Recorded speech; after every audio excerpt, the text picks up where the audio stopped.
सूरज कोई घटिया क्वालिटी का रबड़ है जो हमारी नोटबुक से रात का मुकम्मल सफ़ा नहीं मिटा सकता।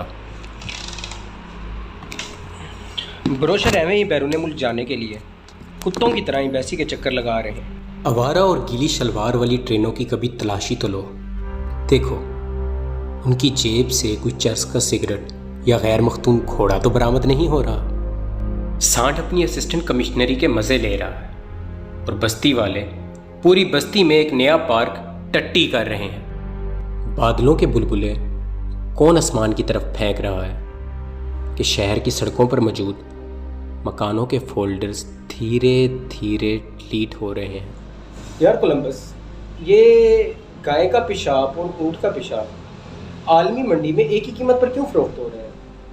भाई जैद, ये थेल के कुएं तुम वोडका में उंडेल के कॉकटेल नहीं बना रहे? भागो यहाँ से भैंचोद। देखो, एक बैंक देहात में डकैती करते हुए पकड़ा गया। लोगों ने मार मार के उसकी चूतर सुर्ख कर दी। निजामुद्दीन जी सरकार, आज मज़ार पर किसी कवाल को बुलवाओ और मुझे उसकी थाप पर झोंक दो। क्या पता कल कोई ऊँट यहाँ पब्लिक टॉयलेट ढूंढते हुए आए और हमारे शिमलों से जख्मी दरवाजों को देखकर भाग जाए।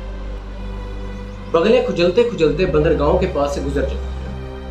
मगर कभी समुंदर के सीने में पेवस्त जहाज को निकालने की कोशिश मत करना कि तमगे एक ही बिस्तर पर सोने वाले पहाड़ों को कहानियां सुनाते सुनाते लहूलुहान कर देते। दरियाओं ने तो अर्जेंट पासपोर्ट के लिए अप्लाई कर दिया, जबकि हवाएं चर्च का सिगरेट पी के जिधर चाहे उधर निकल जाती है। जाहिर है, नाके पर मौजूद बरगद का दरख्त चेक पोस्ट के अंदर ही खराटे मारता सो रहा है।